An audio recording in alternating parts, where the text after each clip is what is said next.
And welcome back. This week, the Montgomery County Council launched a series of legislations promoting racial equity and social justice in housing, which some consider extreme. Sam, one bill called the Protection Against Rent Gouging Near Transit effectively establishes a rent control on all rental units within a mile of metro stations. Is that a good idea when we're hurting for housing? Casey, it's within a half mile, and what this legislation does is it feathers into other legislation. Right now, you can build a high rise in Bethesda, for example, without putting in any PDUs. However, the builder has to provide another piece of property where that can be done.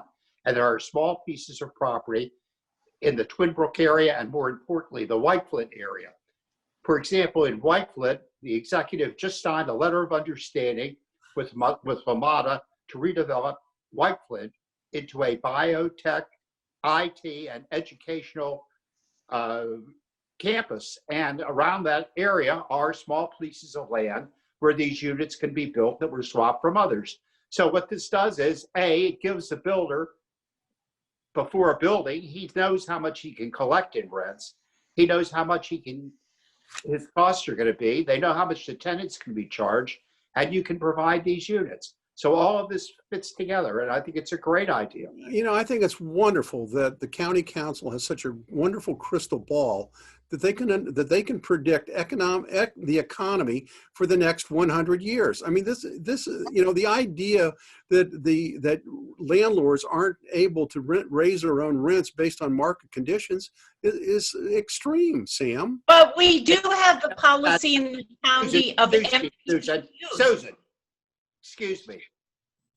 The fact is that we've had kind of a rent control where landlords can never increase the cost of rents above inflation. That really does nothing to change that.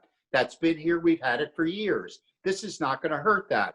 What this is going to do is allow for the development of a piece of property near White Flint with housing for the people that work in those situations, affordable housing, where the builder knows what his costs are, that the tenant knows what the rent is, and it's profitable for everyone.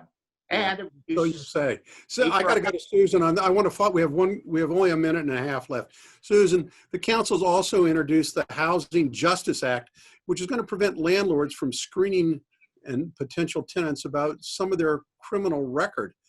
Doesn't this seem like a rather extreme idea? It's some of their criminal records, and just like block the box, it's giving people with a record of some kind the ability to go back into society.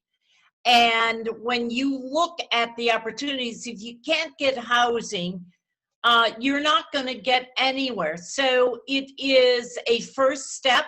I think that if people have concerns, there's going to be hearing on it this next week. And, you know, talk about the issues. I think there could be some modifications, but I think if you got caught for weed 5 years ago, you should have the ability to rent an apartment. And I think that we have to be more. Well, I mean, I think the issue is whether or not there are more serious crimes than simple possession that are going to be excluded from from being inquired about and you being used as a criteria. There is a list, I believe, that they can ask about. Well, we're out of time. I'm sorry. We could talk about a couple of other initiatives that the county council is proposing. We'll have to save those till next week.